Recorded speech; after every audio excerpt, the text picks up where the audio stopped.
Field marshal Asim Munir کی راولپنڈی میں اہل تشیع علماء کرام سے ملاقات۔ ISPR کے مطابق قومی سلامتی اور سماجی ہم آہنگی میں علماء کے کردار پر تبادلہ خیال۔ فیلڈ مارشل عاصم منیر کا اتحاد، رواداری اور مذہبی ہم آہنگی پر زور کہا۔ اتحاد، رواداری اور قومی یکجہتی کے فروغ میں علماء کا کلیدی کردار ہے۔ غلط معلومات اور فرقہ وارانہ بیانیے کی روک تھام کے لیے علماء اپنا کردار ادا کریں۔ پاکستان کے خلاف افغان سرزمین کا استعمال کسی صورت برداشت نہیں۔ دہشت گردوں اور ان کے ٹھکانے جہاں کہیں بھی ہوئے نشانہ بنایا جائے گا۔ افغان طالبان اپنی سرزمین پاکستان کے خلاف استعمال ہونے سے روکیں۔ پاکستان میں تشدد کی اجازت نہیں دی جائے گی۔ مذہبی جذبات کو تشدد بھڑکانے کے لیے استعمال نہیں ہونا چاہیے۔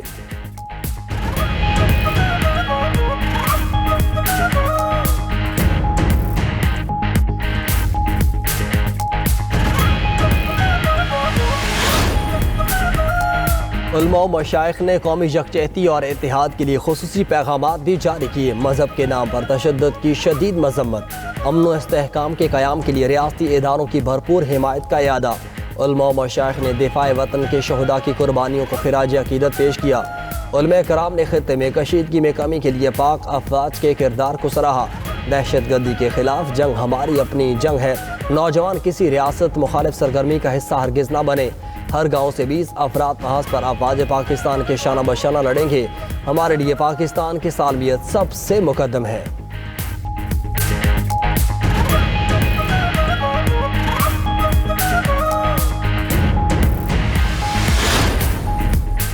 کراچی میں ایک بار پھر بارش شروع، طوفانی بارش سے تباہی، دیواریں چھتیں گرنے سمیت مختلف حادثات۔ 19 افراد جاں بحق کے الیکٹرک فیڈرز ٹرپ ہونے سے کئی علاقے بجلی سے محروم ہو گئے۔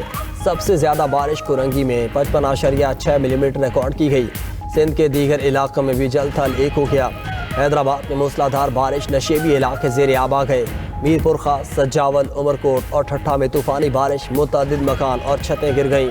لاہور اور گردنواہ میں بھی بادل برس پڑے۔ بلوچستان اور خیبر پختونخوا کے مختلف علاقوں میں بھی مرکرت برسی۔ ضلع خیبر میں بارش کے باعث مکان کی چھت گر گئی۔ ایک خاتون جاں بحق، 4 بچوں سمیت 5 افراد زخمی۔ محکمہ موسمیات کی آئندہ 24 گھنٹوں میں مزید بارشوں کی پیش گوئی۔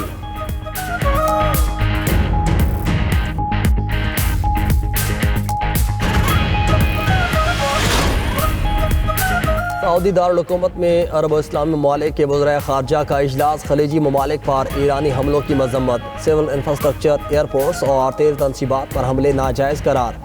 ایران سے حملے بند کرنے کا مطالبہ۔ مشترکہ اعلامیے میں کہا گیا کہ ایران ہمسایہ ممالک کے خلاف جارحیت روکے اور اپنے ہرمز کو عالمی تجارت کے لیے محفوظ بنائے۔ خطے کے امن و استحکام کے لیے ایران کو ہمسایہ ممالک کی احترام کی پالیسی اپنانا ہوگی۔ اقوام متحدہ کے آرٹیکل 51 کے تحت خلیجی ریاستوں کو دفاع کا مکمل حق حاصل ہے۔ اجلاس کے موقع پر وزیر خارجہ اسحاق ڈار کی ترک ہم منصب سے ملاقات۔ ترجمان دفتر خارجہ کے مطابق دونوں فریقین کا خطے میں بدلتی صورتحال پر تبادلہ خیال۔ دونوں وزرائے خارجہ کا قریبی روابط کاری برقرار رکھنے پر اتفاق۔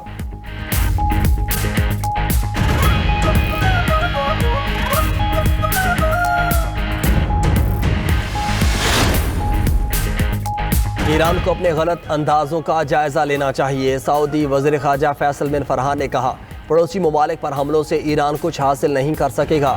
توانائی کی تنصیبات پر حملوں سے عالمی معیشت متاثر ہوگی۔ ایران اپنے پڑوسیوں کے ساتھ بات چیت پر یقین نہیں رکھتا۔ ایران پڑوسیوں پر دباؤ ڈالنے کی کوشش کر رہا ہے۔ سعودی عرب کسی بھی قسم کے دباؤ کے سامنے نہیں جھکے گا۔ ایران کا دباؤ خود اسی کے لیے نقصان دہ ثابت ہوگا۔ خلیجی ممالک پر حملوں کا خاتمہ سعودی عرب کی اولین ترجیح ہے۔ ہماری بنیادی توجہ خلیجی ممالک پر حملے رکوانے پر ہے۔ حملے رکوانے کے لیے تمام سیاسی، معاشی اور سفارتی ذرائع استعمال کریں گے۔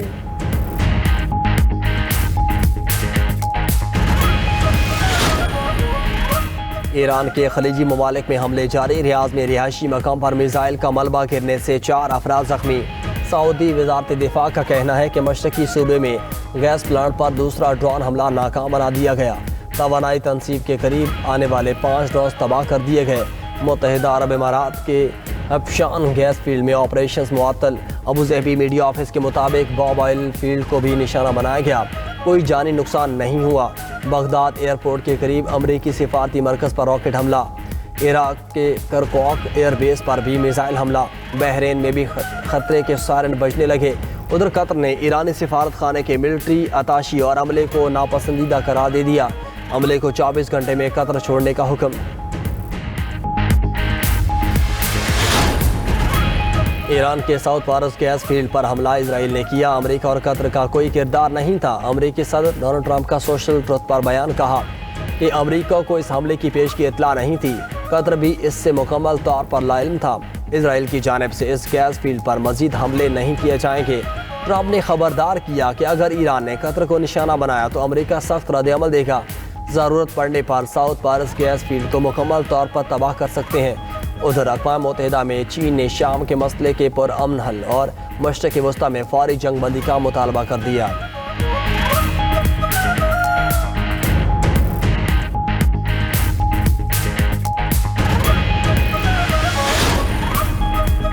وزیر اعلیٰ پنجاب کی بس اسٹینڈ تجارتی مراکز کی فل پروف سیکیورٹی بنانے کی ہدایت، چاند رات پر بازاروں میں اضافی نفری تعینات کرنے کا حکم، ہراسانی کے سدباب کے لیے ویمن پولیس اسکواڈ کی گشت کی ہدایت کر دی۔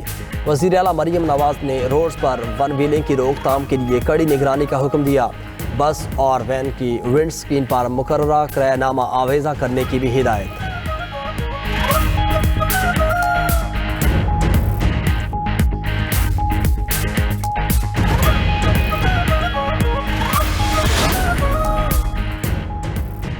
وزیر اعلیٰ سندھ کی زیر صدارت پانی فراہمی منصوبوں کی پیش رفت پر اجلاس، کراچی کے اہم اور بڑے آبی انفراسٹرکچر منصوبوں پر کام تیز کرنے کی ہدایت، کہا کراچی میں پانی کے نظام کی بہتری صوبائی حکومت کی اولین ترجیح ہے، بڑھتی آبادی کو ایک جدید اور مؤثر واٹر سپلائی سسٹم درکار ہے۔ وزیر اعلیٰ سندھ کی گنجان آباد علاقوں میں کام کی رفتار برقرار رکھنے کی ہدایت۔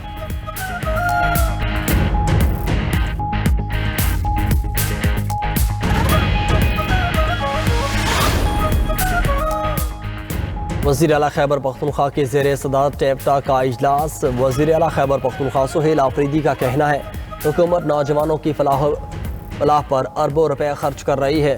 وزیر اعلیٰ سہیل آفریدی کی اسکلز ڈیولپمنٹ پروگرام پر مؤثر عمل درآمد کی ہدایت، کہا ٹیپٹا کے تحت اقدامات دورست نتائج کے حامل ہیں، ٹھوس حکمت عملی کے ساتھ آگے بڑھنے کی ضرورت ہے۔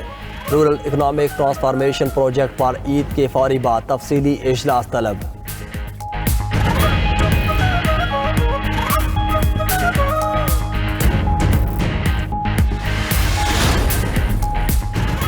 اور پاکستان میں رویت ہلال کمیٹی کا اجلاس آج غروب آفتاب کے بعد ہوگا۔ اسپارکو کے مطابق شوال کا نیا چاند صبح 6:23 پر پیدا ہوا۔ غروب آفتاب کے وقت چاند کی عمر تقریباً 12 گھنٹے 41 منٹ ہوگی۔ شام کو شوال کا چاند نظر آنے کے امکانات کم ہیں، متوقع طور پر عید الفطر ہفتہ 21 مارچ کو ہوگی۔